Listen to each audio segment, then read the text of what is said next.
नमस्कार। आज हम बात करेंगे एक ऐसे प्लैनेट के बारे में जिसको कुंडली में शुभ रखना सबसे ज्यादा जरूरी है। जरूरी क्यों है उसकी बात करेंगे और कैसे ठीक रखना है कुंडली में अलग अलग हाउसेस के अकॉर्डिंग इसकी बात करेंगे, क्योंकि इसका प्लेसमेंट नॉर्मली कुंडली के अंदर खराब ही होता है। केवल एक या दो जगह ही ये नॉर्मली शुभ परिणाम देते हैं, बाकी सभी जगह खराब रिजल्ट ही देते हैं। That is the very very bad planet in horoscope. और आप सभी समझ गए होंगे हम किसकी बात कर रहे हैं।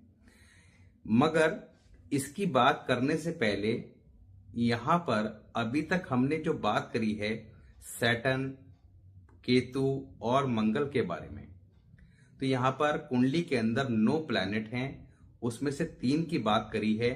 ये 3 की बात पिछली जो 3 वीडियो में करी है, लास्ट 3 वीडियो में, उसमें करने का पर्पस क्या था कि ये आपकी कुंडली में जहां भी बैठे हैं इनके अकॉर्डिंग आपको क्या रेमेडी आजीवन फॉलो करनी है, क्या प्रिकॉशन आजीवन फॉलो करनी है, जिसको आप टाइमली समझ के अपनी लाइफ में अप्लाई करने। अगर वो कुंडली में बाय डिफॉल्ट खराब बैठा है तो ग्रेजुअली ठीक होता चला जाए, और अगर बाय डिफॉल्ट अच्छा बैठा है तो और अच्छे रिजल्ट दे। तो यहां पर ये जो अभी हम बात कर रहे हैं, जिन रेमेडीज की बात कर रहे हैं हाउसेस के अकॉर्डिंग, इसकी इंपॉर्टेंस इस बात से भी समझिए कि नॉर्मली होता क्या है कि हम जब भी ज्योतिष के बारे में सीखने का समझने का प्रयास करते हैं तो सबसे पहले देखते हैं कि हमारे 9 प्लैनेट कुंडली में कहाँ कहाँ बैठे हैं। फिर हम उनको कोशिश करते हैं आइडेंटिफाई करने की कि भाई ये ठीक है या खराब है। मगर जब भी किसी के बारे में पढ़ते हैं तो वो ठीक भी होता है, खराब भी होता है, दोनों ही कंडीशन होती है। अब ऐसे में उसको एग्जैक्टली आइडेंटिफाई हम लोग कई बार नहीं कर पाते क्योंकि पूरी जानकारी का अभाव होता है। अब हमें उसको आइडेंटिफाई कर पाए या नहीं कर पाए, या धीरे धीरे हमें ज्ञान प्राप्त होगा तो चीजों को समझ पाएंगे। मगर अगर वो आपके या आपके परिवार के या आपके बच्चों के किसी की कुंडली में कहीं भी बैठा है तो उसको हम ग्रेजुअली कैसे इंप्रूव कर सकते हैं, क्योंकि हर प्लैनेट एक पर्टिकुलर टाइम पीरियड पर अपना विशेष प्रभाव देता है। वो पॉजिटिव भी हो सकता है, नेगेटिव भी हो सकता है। लेट फॉर एग्जाम्पल, जैसे वीनस की बात करते हैं। अब किसी बच्चे की कुंडली में वीनस अगर खराब है तो बच्चा भी पैदा हुआ है, मगर वीनस का नेगेटिव इफेक्ट किस कब आएगा? भाई जब वो बड़ा हो जाएगा, उसकी शादी होगी, मैरिड लाइफ में चैलेंजेस आएंगे, तो वो सब चीजें बाद में आएंगी 25 साल की आयु के बाद।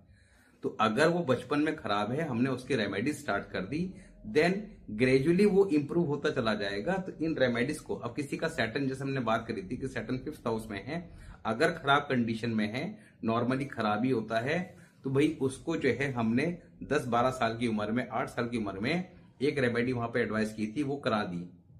अब वो रेमेडी जब करा दी तो ग्रेजुअली उसके नेगेटिव इंपैक्ट ग्रेजुअली कम होते चले जाएंगे, क्योंकि लगन कुंडली की रेमेडीज काम करती हैं just like a homeopathy medicine, धीरे धीरे काम करती, कोई चमत्कार नहीं करती। और लगन कुंडली एक ऐसी चीज है जो आपके पैदा होने के साथ ये सारी बातें बता देती है कि ओवरऑल आपकी लाइफ कैसे रहने वाली है। आप जीवन में गरीब रहेंगे या करोड़पति बनेंगे या अरबपति बनेंगे, ये सारी बातें आप स्वयं चेक कर सकते हैं पिछली वीडियोस पर। सारी बातें, हर वीडियो में आपको समथिंग नया, कुछ ना कुछ सीखने को अवश्य ही मिलेगा, थोड़ा सा अगर आप सीखने में इंटरेस्टेड हो। हमारा प्रयास यह है कि आप लोग घर बैठ के प्रॉपर सब चीजों को समझ सकें, ताकि आप अगर किसी को कुंडली दिखाते हैं तो कुंडली दिखाने के बावजूद भी आपको वो सारी इंफॉर्मेशन नहीं मिल पाती, यानी कि पैसे देने के बावजूद भी सारी इंफॉर्मेशन नहीं मिल पाती। लोग बात 10-15-20 मिनट ही मुश्किल से बात करते हैं, तो और वो पॉसिबल होता भी नहीं है। तो ऐसे में कई चीजें ऐसी लगती हैं आपको कि ये अधूरी रह गई, और इसका हमें समय पे पता लग जाना चाहिए था। तो किसी बच्चे की कुंडली में योग है कि भाई 16 से 21 में प्रॉब्लम आएगी एजुकेशन में, बच्चा भी 8 साल का है, टॉपर चल रहा है, आपको आइडिया ही नहीं है, 16 में जाके पहुंचा, उसकी ग्राफ गिरना स्टार्ट हो गया, आपको अचानक परेशान चिंता हुई कि अब क्या करें। तो अचानक चिंता करने से कुछ नहीं होगा। वहां पर आपको अगर ये बात समय पे समझ में आ जाती तो वो परेशानी 16 से 21 के बीच में आप 70-80% कम कर चुके होते। तो ये समझने का फायदा है। तो हमें अपनी कुंडली के 9 के 9 प्लैनेट को ठीक कैसे रखना है, इसी बात को लेकर ये सीरीज स्टार्ट करी है, जिसकी 3 वीडियो अभी आ चुकी हैं, बाकी अभी आती जाएंगी। तो आज हम बात कर रहे हैं राहु के बारे में। अब इसके बारे में बात करने से पहले आप एक बात समझ लीजिए, ये बात मैंने पिछली वीडियो में बताई थी, और जो लोग फर्स्ट टाइम देख रहे हैं उनके लिए समझना क्यों जरूरी है कि लगन कुंडली के अंदर केवल 9 प्लैनेट का खेल है, मगर उन्हीं को समझने में आजीवन लग जाता है। हम लोग समझ नहीं पाते कौन सा ठीक है कौन सा खराब है, और जो समझ रहे होते हैं जब उनकी दशा अंतर्दशा आती है तो वो ऐसे में खराब रिजल्ट देते हैं। यानी कि जिसको अच्छा समझ रहे थे, उच्च का समझ रहे थे, जब उसकी दशा आई, सपोज कीजिए किसी के सैटर्न की आई, सैटर्न देखा कि सब उच्च का बैठा हुआ है, बहुत बढ़िया है, दशा आई 19 साल की, मगर 19 साल का जब टाइम पीरियड कैलकुलेट किया तो उसके अंदर चैलेंजेस काफी थे, ग्रोथ कुछ नहीं मिली, उल्टा जो है परेशानियां ही फेस करी।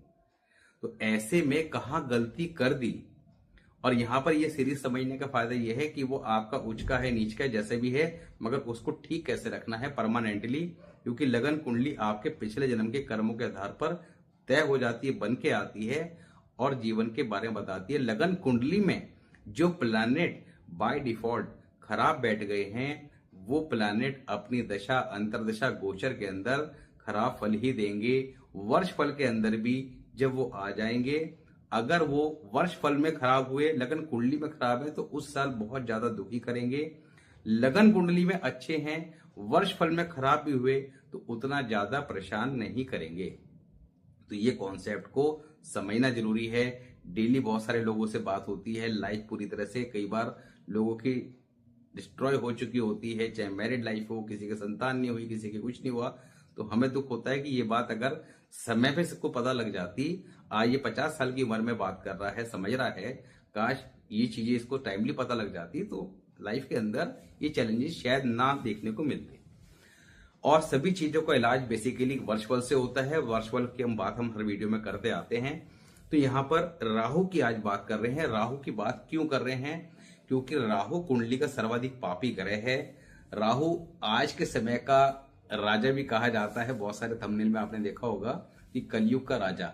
अब कलयुग का राजा क्यों कहा जाता है, उसके पीछे का लॉजिक ये है कि हर आदमी आज के समय में शॉर्टकट के चक्कर में लगा हुआ है कि पैसा कहीं से आ जाए, कहीं से ग्रोथ आ जाए, अचानक ही रोडपति से आदमी करोड़पति बनने के प्लान करता रहता है। तो ये सारे के सारे विचार भी राहु ही देता है, because the Rahu is the कारक ऑफ विचार जो आपके मन में आते हैं, बुद्धि में आते हैं।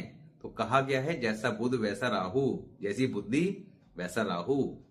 तो बुद्धि में अच्छे विचार, बुद्धि अच्छी होगी तो अच्छे विचार आएंगे, खराब होगी तो खराब विचार आएंगे। तो बुध जैसा होगा वैसा राहु इफेक्ट देगा। राहु को समझना क्यों जरूरी है? क्योंकि राहु कुंडली के अलग अलग हाउसेस के अंदर डिफरेंट आपको इफेक्ट देगा, 100% देगा।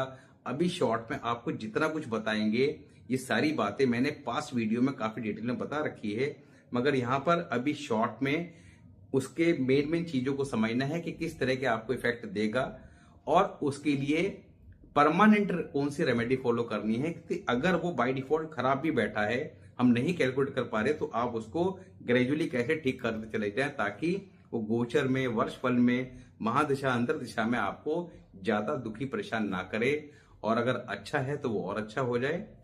तो इस बात को समझने के लिए राहु को और क्या कहा गया है, और राहु को परमानेंट, राहु केतु दो एक ऐसे प्लेनेट हैं जिनको परमानेंट ठीक रखना जरूरी है। क्यों जरूरी है? आपने बहुत सारी वीडियो में सुना होगा कि जब बात करते हैं लाल किताब के कॉन्सेप्ट की, तो वहां पर सैटर्न, अब सैटर्न बेसिकली सबको पता है, चाहे किसी भी एस्ट्रोलॉजी के पैटर्न में देखें तो सैटर्न को कहा गया है कि वो न्यायाधीश है, न्याय करते हैं, कर्म के देवता हैं। क्यों कहा गया है? क्योंकि बाय डिफॉल्ट वो 10वें और 11वें घर के मालिक है। 10वें घर कर्म स्थान है, तो शनि कहते हैं कि भाई कर्म करो और अपना जीवन को चलाइए ठीक तरीके से, किसी को दुखी परेशान मत कीजिए।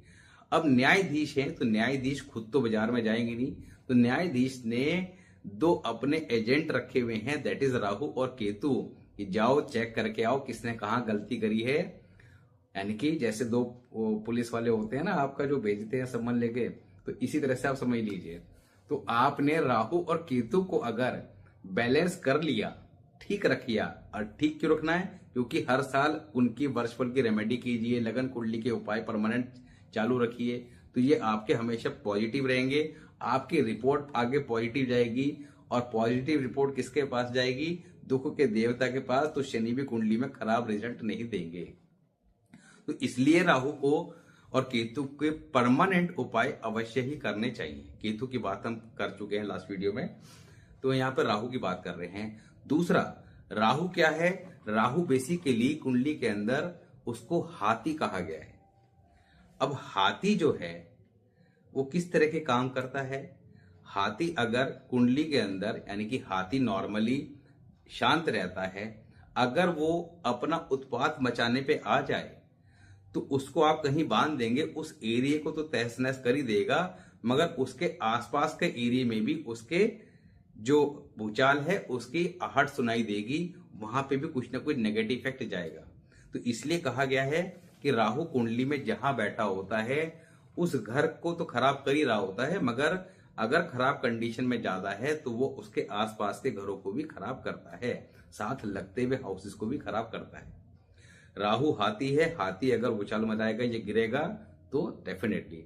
अब हाथी को कैसे ठीक रखना है और क्यों इंपॉर्टेंस है? क्योंकि कुंडली के अंदर तीसरा और छठा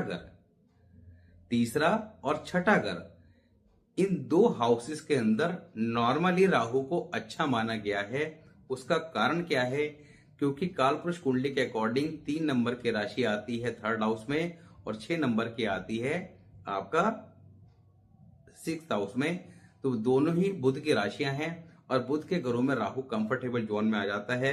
दूसरा, तीसरे घर के अंदर मंगल का भी कंट्रोल रहता है, तो राहु वहां पर नॉर्मली खराब रिजल्ट नहीं देता, मगर उसके खराब होने के कुछ सिम्टम्स होते हैं। वो हमारे घर में कैसे पता लगे कि वो खराब है नहीं है, इस बात को समझना है। तो स्टार्ट करते हैं। राहु 1st हाउस में अगर किसी के बैठा है तो क्या करेगा? 1st हाउस का राहु नॉर्मली अच्छा नहीं है, क्योंकि आपको बताया भी कि केवल 3rd हाउस और 6th हाउस कुंडली की ये 2 हाउसेस हैं जहां पर राहु को अच्छा माना गया है। इसके अलावा नॉर्मली बाकी सभी जगह अच्छा रिजल्ट नहीं देता। तो हमें इसको परमानेंट परेशानियों से बचने के लिए क्या करना है? 1st हाउस का राहु क्या क्या करेगा?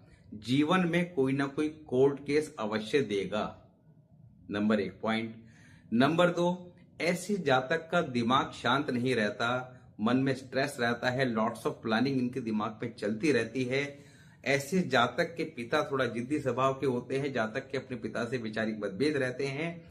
ऐसे जातक नॉर्मली जहां रहते हैं इनके घर के ठीक सामने मकान होता नहीं है, अगर गलती से होता है तो वहां पे कोई टिकता नहीं है, और अगर टिक जाए तो डेफिनेटली उसके जीवन में कोई ना कोई बड़ी समस्या देखने को मिलती है। अब ये राहु जो है जीवन भर आपके मन में स्ट्रेस देगा, परेशानी देगा, और क्या प्रॉब्लम देगा? हेल्थ इश्यू देगा। साथ ही आपको कुंडली के अंदर सूर्य, राहु के लिए क्या रूल है कि राहु 1st हाउस में हो तो सूर्य कुंडली के अंदर कहीं बैठा हो उस हाउस के फलों को खराब करेगा। तो आपकी कुंडली में सूर्य 12 ही घरों में जहां ही बैठा होगा वहां पे सूर्य उस घर को खराब कर रहा होगा, उस घर से संबंधित परेशानी जीवन में निश्चित तौर पर रहेगी। राहु 1st हाउस में होगा तो इसको कैसे कंट्रोल करना है? 2 सिंपल रेमेडी। क्या? गले में चांदी की चैन अवश्य पहने, सोमवार के दिन गंगा जल से धो के और आजीवन पहन के रखें। दूसरा, डेली नहाते समय 1 कप कच्चा दूध अगर मिल जाए एक्सीलेंट, अदरवाइज आप पैकेट वाला दूध इस्तेमाल कर सकते हैं। तो दूध को आपने नहाते समय पानी के अंदर डालकर उससे स्नान करना है, या इसको सही तरीका ये रहेगा कि जब आप नहा लें तो 1/4 बकेट, 1/4 बाल्टी पानी के अंदर उस 1 कप दूध को ऐड करें और हिला के अपने ऊपर गिर लें। ये डेली आपने नियम से करना है, तो इस राहु के नेगेटिव इम्पैक्ट से आप बचे रहेंगे, मेंटल स्ट्रेस आपका कम रहेगा और काफी परेशानियों से बचे रहेंगे। यही राहु कुंडली के अंदर अगर 2nd हाउस में बैठा है तो क्या करेगा? 2nd हाउस किसका होता है? परिवार का। 2nd हाउस किसका होता है? वाणी का और धन का। तीनों ही प्रॉब्लम है, क्योंकि राहु का एक सीधा सा रूल है, जैसे शनि और बृहस्पति के भी हैं। शनि का क्या रूल है कि शनि जिस घर में बैठेगा उस घर के लिए शुभ परिणाम देगा, मगर जहां दृष्टि डालेगा उन घरों में नुकसान करेगा। बृहस्पति इसके अपोजिट जहां बैठेंगे उस घर से रिलेटेड प्रॉब्लम देंगे, जहां दृष्टि डालेंगे उस घर को ठीक कर देंगे। तो शनि और बृहस्पति के दोनों के जस्ट अपोजिट आपको रूल देखने को मिलेंगे। राहु का क्या है? राहु बेसिकली कुंडली में सर्वाधिक पापी ग्रह है, जहां बैठेगा उस घर में प्रॉब्लम देगा ही देगा, अच्छा हो खराब हो, इसीलिए इसको सबसे ज्यादा ठीक रखना जरूरी है। राहु सेकंड हाउस में क्या करेगा? सेकंड हाउस धन का, परिवार का, वाणी का, परिवार में लड़ाई झगड़े की स्थिति देगा, क्योंकि राहु क्या है? लड़ाई झगड़े का कारक। राहु क्या है? सर्वाधिक पापी ग्रह, तो वाणी का सेकंड हाउस का, वाणी का, आपके बातचीत का, तो आपकी वाणी में दोष उत्पन्न करेगा। जातक की बात सामने वाले को तीर की तरह चुभेगी। ऐसे जातक को जब गुस्सा आता है सामने वाले को अच्छी खासी करी कोटी सुना देते हैं। और मोस्ट ऑफ जेंट्स को तो बहुत ज्यादा गाली वाली देने की आदत होती है, इनके मुंह से बात बात पे अक्सर गालियां भी निकल जाती है। ऐसा भी आपको देखने को मिलेगा। जितनी चीजें आपको बताई जा रही है इन सबको प्रैक्टिकली टेस्ट करना है। सभी 8-10 होरोस्कोप, कम से कम आपके पास 20 होरोस्कोप रखिए, उसमें टेस्ट कीजिए, जिससे आपको कॉन्फिडेंस बढ़े। Yes, everything is matching. Second house इसका धन का, और धन कहां से आता है? कैरियर से। तो ups and down in career, fluctuation देता है, कभी बहुत अच्छी पोजीशन में, कभी बहुत ज्यादा डाउन पोजीशन में। सेकंड हाउस के राहु के ऊपर मैंने स्पेशल वीडियो बना रखी है, प्लेलिस्ट में जाके अगर आपके हो तो चेक कर लीजिएगा, क्योंकि ये या तो जातक को राजा की तरह रखेगा या फिर बिल्कुल ही डाउन पोजीशन में ले आएगा कि आदमी पैसे पैसे को लेकर मोहताज हो जाए। तो यहां पर इसको अच्छा रखना क्यों जरूरी है समझ लीजिए। खराब कंडीशन में कई बार ये 36 से 41 वर्ष की आयु में जेल यात्रा के योग बना देता है, क्योंकि जेल खाना, दवा खाना, पागल खाना, ये सारी की सारी चीजें राहु ही हैं। तो वहां पर सेकंड हाउस राहु पे आप जाके डिटेल में समझ सकते हैं कि जेल वो किस कंडीशन में पहुंचाता है, उसके लिए क्या हमें चीजों का ध्यान रखना है। थर्ड हाउस के अंदर राहु होता है तो डेफिनेटली विदेश योग बनाता है। ऐसे जातक जीवन में कई बार विदेश जाते हैं, विदेश से लाभ प्राप्त करते हैं, विदेश में सेटल होने के लिए एक अलग योग देखे जाते हैं। वो बात हमने केतु के टॉपिक में करी। राहु थर्ड हाउस में जब होता है तो ऐसे जातक की जो इंस्टीट्यूशन पावर होती है जबरदस्त होती है। कई बार ऐसे जातक को भविष्य में होने वाली घटनाओं का एहसास हो जाता है, और ऐसे जातक जीवन में किसी को धन देते हैं, इनका दिया हुआ धन जल्दी से वापस नहीं आता और संबंध भी खराब हो जाते हैं। राहु थर्ड हाउस में जब होता है तो ऐसे जातक के घर में किसी न किसी प्रकार के एलिफेंट और ताजमहल के टॉय हो गए, स्टेच्यू हो गए, खिलौने, कुछ भी वटेवर मिल जाता है, जो कि भूल के नहीं रखना चाहिए, ना ही जीवन में कभी गिफ्ट लेना चाहिए। तो यही राहु फोर्थ हाउस में हो तो फोर्थ हाउस में राहु नॉर्मली शांत रहता है, चंद्रमा का घर है, तो यहाँ पर चंद्रमा माँ है, और एक तरह से देखा जाए तो माँ के घर में बच्चा कितने भी शैतान हो वो शरारत नहीं करता, माँ जानती है उसको कंट्रोल करना। तो इसलिए कहा गया है कि फोर्थ हाउस में राहु नॉर्मली शांत रहता है। केवल एक बात का ध्यान रखना है कि घर, फोर्थ हाउस क्या है? घर। राहु क्या है? टॉयलेट। तो घर के टॉयलेट में जब भी तोड़ फोड़ कुछ रिपेयरिंग करानी हो तो आप अपने वर्षफल को कंसिडर जरूर करें, वो भी लाल किताब वाला वर्षफल। उसमें राहु फोर्थ हाउस में नहीं होना चाहिए। अगर उस साल राहु फोर्थ हाउस में हुआ और आपने ये काम करा लिया तो यही राहु उसी घर के अंदर भूचाल खड़ा कर देगा, फिर ये पूरे साल संभाले से संभलेगा नहीं, कितने उपाय कर लीजिएगा। फोर्थ हाउस के राहु बहुत ज्यादा धन इत्यादि सब कुछ देता है, मगर कब देता है, कितना देता है, ये डिपेंड करता है चंद्रमा के ऊपर। कुंडली के अंदर चंद्रमा जैसा होगा वैसे ही इसका रिजल्ट आपको देखने को मिलेंगे। तो यहाँ पर फोर्थ हाउस के राहु के लिए हमें चंद्रमा को पकड़ के चलना है। चंद्रमा कुंडली में जहां भी हो उसके अकॉर्डिंग रेमेडीज परफॉर्म करनी है। अभी हम Saturn, Ketu, Mangal and Rahu की आज बात कर रहे हैं। बाकी जो बचे हैं इनको स्टेप बाय स्टेप आके 4-5 वीडियो में कवर कर लेंगे। देन उसके बाद हम बात करेंगे 2 प्लैनेट 3 प्लैनेट को कैसे समझा जाए, कैसे उनकी रेमेडी परफॉर्म की जाए। तो यहाँ पर हमने प्रयास सबसे पहले क्या करना है कि हमारी लगन कुंडली की जो वीकनेस है उसको दूर करना है। तो यहाँ पर अब राहु फिफ्थ हाउस की बात कर लेते हैं। फिफ्थ हाउस के अंदर राहु क्या करते हैं? नॉर्मली यहाँ पर अच्छे भी होते हैं, खराब भी होते हैं, दोनों ही कंडीशन होती है। मगर इसको ठीक कैसे रखना है, क्योंकि अगर ये खराब हुए तो एजुकेशन में प्रॉब्लम देंगे। पांचवा ग्रह किसका, एजुकेशन का, 16 से 21 वर्ष की आयु के बीच में। दूसरा, संतान को लेकर जीवन में परेशानी देंगे, एबॉर्शन के केसेस, संतान का ना होना, इस तरह के इश्यू आ जाते हैं।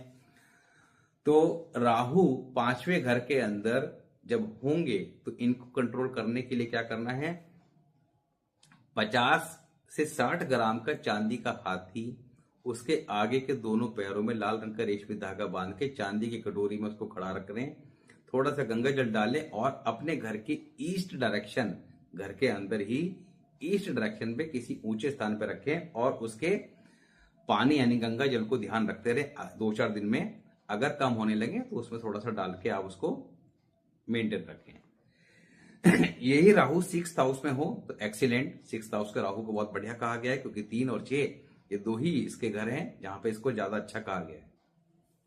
विदेश योग बनाता है, बहुत बढ़िया काम करता है, मगर खराब रिजल्ट क्या देता है कि जातक के मित्र जीवन में अच्छे नहीं होते, जीवन में धोखा देते हैं। इनको अपने मित्रों से सावधान रहना चाहिए। देखने में अच्छे होते हैं, दिखाते अच्छा है, मगर अंदर से जातक की खिलाफत करने वाले होते हैं।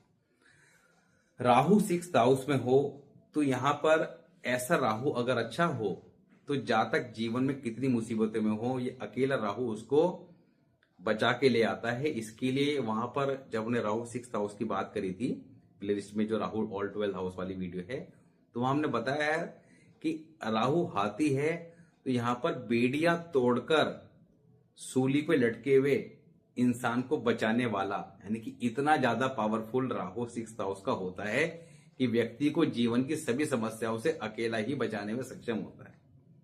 तो इसको क्यों ना ठीक रखें। इसको ठीक रखने के लिए, धन प्राप्त करने के लिए क्या करना चाहिए, प्योर ब्लैक कलर का डॉग अवश्य ही पालना चाहिए। किसी कारण से आप नहीं पाल सकते तो स्ट्रीट डॉग की यथासंभव सेवा करें, और प्योर ब्लैक कलर का हो तो बहुत ही बढ़िया। लेड मेटल की बॉल, लेड मेटल की बॉल इजीली मिल जाती है पूजा की दुकान से ऑनलाइन, उसको बाय कर लें, ब्लैक पेंट करके 2-4 को आप रख लें घर में, और उनमें से एक को जेब में रखें ताकि एक खो जाए तो स्पेयर में आपके पास 2-3 होनी चाहिए। ये हमेशा रखें। जब भी किसी चश्मे वगैरह का इस्तेमाल करें, गॉगल वगैरह यूज करें तो प्योर ब्लैक कलर के करें। खिड़की दरवाजों में भी जो भी आप अपने ऑफिस वगैरह में यूज करते हैं, आपका शीशे वगैरह, वो ब्लैक कलर के इस्तेमाल करें। तो ये राहु आपका खराब होते हुए भी ग्रेजुअली ठीक हो जाता है और बहुत ही बढ़िया रिजल्ट देता है। 7th हाउस का राहु क्या करता है, ऐसे जातक, क्योंकि 7th हाउस किसका है, मैरिड लाइफ का, लाइफ पार्टनर का, तो मैरिड लाइफ में भूचाल खड़ा कर देता है। अगर खराब हुआ तो इन लोगों को कुत्ता एक तो नहीं पालना चाहिए। दूसरा, 7th हाउस में राहु हो तो एक रेमेडी अवश्य ही कर लेनी चाहिए। अच्छे खराब को छोड़िए, मगर रेमेडी अवश्य ही कर लेनी चाहिए, क्योंकि इसका पता कुछ नहीं है ये कब जाके प्रॉब्लम क्रिएट कर दे। तो 7th हाउस का राहु, क्योंकि होता क्या है, बहुत सारी कंडीशन है, वो मैंने 7th हाउस के राहु के ऊपर जब वीडियो बनाई थी तो वो 30-35 मिनट की एक ही हाउस के ऊपर थी, तो वहां पे अच्छे खराब सभी कंडीशन की बात की हुई है। तो वहां पे जाके आप समझ सकते हैं अपने अगर हॉरोस्कोप में है तो। मगर यहाँ पर हम शॉर्ट पे सिर्फ ये बात कर रहे हैं कि अगर इस हाउस में है तो ये रेमेडी तो कर ही लो। चौड़े मुंह की बोतल लें, उसमें गंगा जल भरें, चांदी का चौकोर टुकड़ा डालें और उस बोतल पे कोई फेविक्विक वगैरह या कोई इस तरह की गम लगा दें, जिससे कि उस बोतल को सील्ड किया जा सके। सील्ड करके परमानेंट अपने घर में रखें। 2-3 साल में उसके पानी को चेक करते रहें। पानी अगर कम होने लगे तो आपने उसका सील्ड खोलकर पानी को और डाल देना है, दोबारा सील्ड कर देना है। ये काम आजीवन भर के लिए करना है।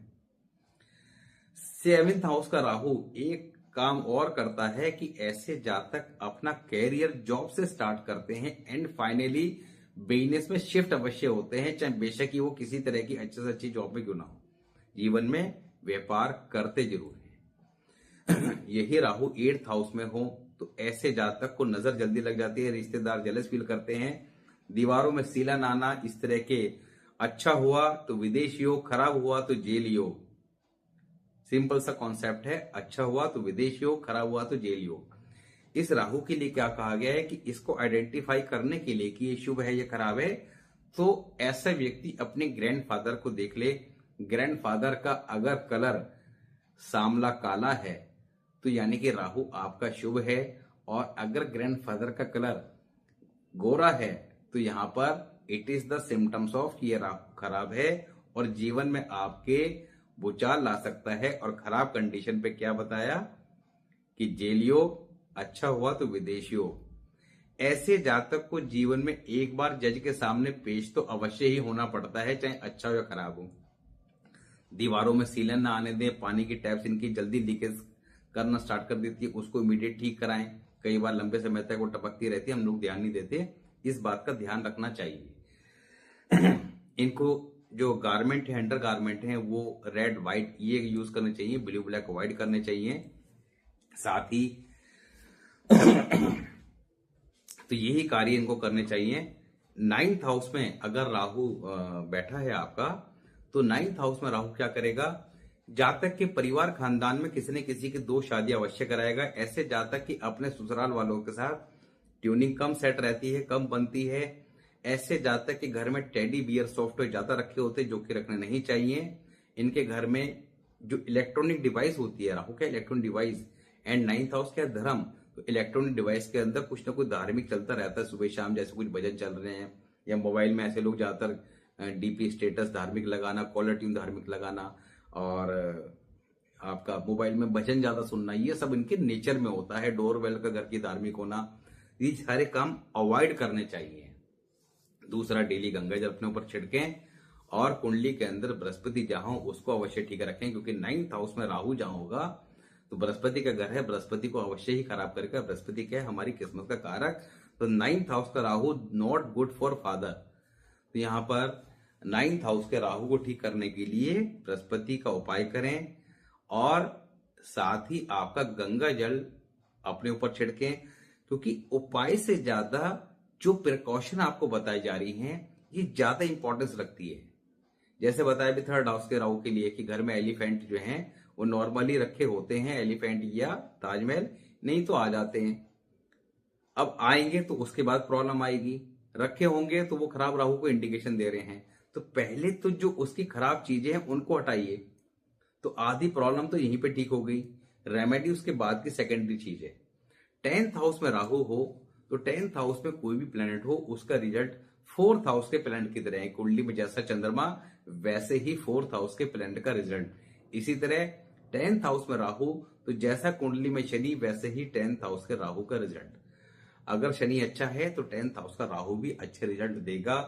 10th हाउस के राहु को परमानेंट शुभ रखने के लिए क्या करना चाहिए, व्हाइट कैप, यहां पर मैंने भी आपने देखा होगा कि आज लगा रखी है, तो ये रुमाल बांध रखा है व्हाइट। तो बेसिकली ये वर्षफल का इफेक्ट है। तो वर्षफल में आपके सूर्य, राहु ये इस तरह से अगर आ जाए, बृहस्पति आ जाए तो आपको व्हाइट, अगर राहु हो तो व्हाइट, सूर्य बृहस्पति आ जाए तो व्हाइट रेड कुछ भी आप इस्तेमाल कर सकते हैं, करना चाहिए, क्योंकि 10th हाउस कैरियर से कनेक्टेड है। तो यहां पर आपने व्हाइट कैप, व्हाइट रुमाल, व्हाइट कपड़े से अपने सर को कवर करना है। ऐसे जातक के पास फॉरेन करेंसी या विदेशी मुद्रा अवश्य होती है या पुराने खोटे सिक्के ये देखने को मिल जाते हैं, जो कि नहीं रखने चाहिए। 11th हाउस में राहु तो क्या करेगा, that is very very excellent मगर वेरी वेरी बैड भी।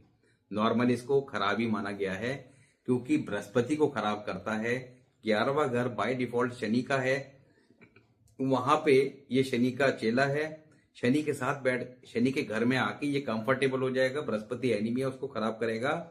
तो यहां पर राहु 11th हाउस वालों को एक तो गोल्ड चेन अवश्य ही पहन लेनी चाहिए। दूसरा, सफाई कर्मचारी जो आते हैं उनको कभी कभी कुछ पैसे सिक्कों के रूप में देते रहने चाहिए। तो ये 2 उपाय अवश्य इनको करने चाहिए।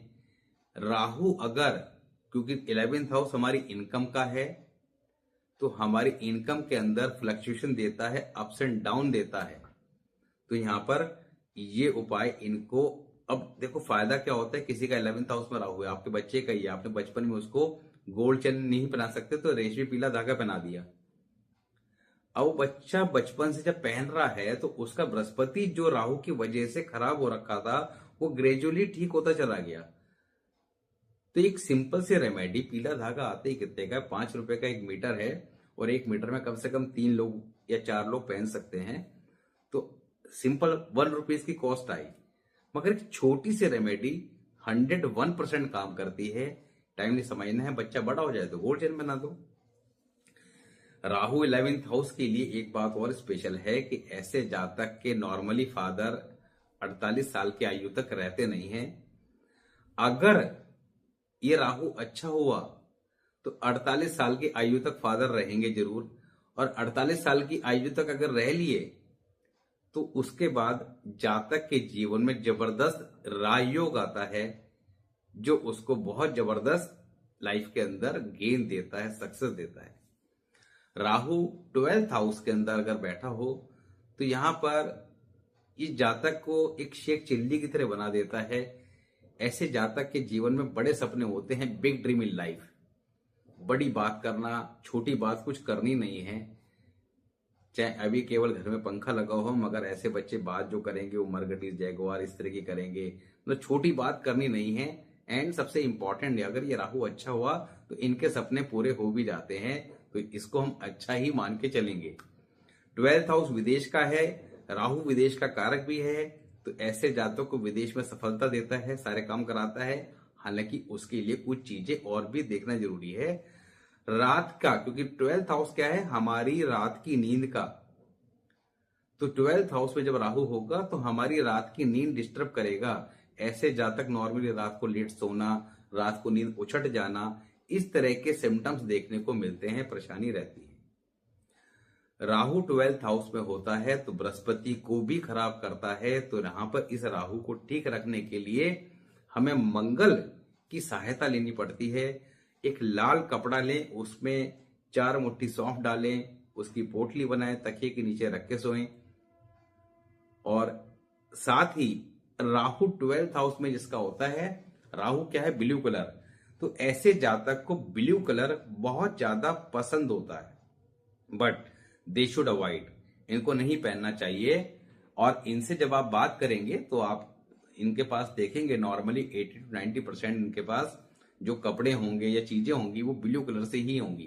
तो इनको ब्लू कलर अवॉइड करना चाहिए। अपने बेडरूम में, क्योंकि 12th हाउस हमारा बेडरूम भी है, रात्रि का सुख भी है, तो सभी चीजों को डिस्टर्बेंस क्रिएट कर देता है। तो बेडरूम में रेड कलर का नाइट बल्ब इस्तेमाल करना चाहिए। तो राहु को 12th हाउस में, अच्छा 12th हाउस में कहा कि मंगल की सहायता, तो मंगल के लिए हमने एक वो सौंफ वाली रेमेडी कर ली। अगर पॉसिबल हो तो ऐसे व्यक्ति के लिए कहा गया है कि वो किचन में बैठकर भोजन करें, तो राहु जीवन में कभी खराब रिजल्ट नहीं देगा, हमेशा अच्छा रिजल्ट ही देगा। तो पहले के लोग अगर आप देखेंगे तो किचन बड़ी हुआ करती थी, जमीन पे बैठते थे बलोती मार के और बैठ के भोजन करते थे, वहीं से गरम गरम आता था, वहीं के वहीं उनको दिया जाता था। मगर अब वो सब कल्चर चेंज हो गया है, तो इसी वजह से परेशानी भी ज्यादा बढ़ गई है। तो राहु को परमानेंट ठीक रखने के लिए ये रेमेडीज आपको हमेशा अवश्य करें, मगर वर्ष फल की पावर को कभी ना भूलें। क्योंकि महादशा, अंतरदशा, गोचर कितना भी अच्छा हो खराब हो, उन सबको कंट्रोल करने का इलाज वर्षफल है। वर्षफल की बात हम हमेशा करते हैं, हर वीडियो में करते हैं। तो ऑलवेज कंसीडर योर वर्षफल, क्योंकि लगन कुंडली कितनी भी अच्छी लेके पैदा हुए या खराब लेके पैदा हुए, मगर वर्षफल ये तय करता है कि ये साल कैसा जाएगा, इस साल को कैसे बैलेंस रखना है। वर्षफल जब भी स्टार्ट होगा, आपके बर्थडे से स्टार्ट होगा, नेक्स्ट बर्थडे आने तक चलेगा, और बर्थडे से स्टार्ट होने से 1 महीना पहले अपना पॉजिटिव या नेगेटिव इफेक्ट देना स्टार्ट कर देता है। तो वर्षफल के उपाय सबसे इंपॉर्टेंट होते हैं, सिंपल रेमेडीज हैं, इजी टू डू है। किसी प्रकार का कोई पूजा पाठ नहीं आपको यहाँ देखा अभी किसी से बताया कि ये पूजा पाठ कराइए, खर्चा कीजिए, स्टोन पहनिए, कुछ नहीं। These remedies are simple. कोई भी व्यक्ति किसी कंडीशन में कर सकता है, जो उसको महंगे से महंगे स्टोन से ज्यादा फायदा करेगी, ये 100% तय है। तो ऑलवेज कंसीडर योर वर्षफल। वर्षफल के उपाय फास्ट काम करते हैं, एलोपैथी मेडिसिन है। लगन कुंडली को ठीक रखना इसलिए जरूरी है क्योंकि लगन कुंडली आपके पूरे जीवन को सेट करके बैठी है कि भाई पूरा जीवन किस प्रकार का रहने वाला है। तो दोनों की अपनी अपनी इंपॉर्टेंस है। तो वीडियोस को ध्यान से देखें। लगातार देखने से आपको मेरी बात और अच्छे से समझ में आएगी। टाइमली समझ लेंगे तो परेशानियों से बचे रहेंगे, क्योंकि जब समय अच्छा चलता है तो हर आदमी हवा में उड़ता है, और जब अचानक प्रॉब्लम आती है तो समझ नहीं पाता करना क्या है। उसमें समय, धन, सभी चीजों का लॉट्स ऑफ नुकसान होता है, बहुत परेशानी आती है। तो चीजों को टाइमली समझें, ठीक रखें और जीवन का आनंद लें।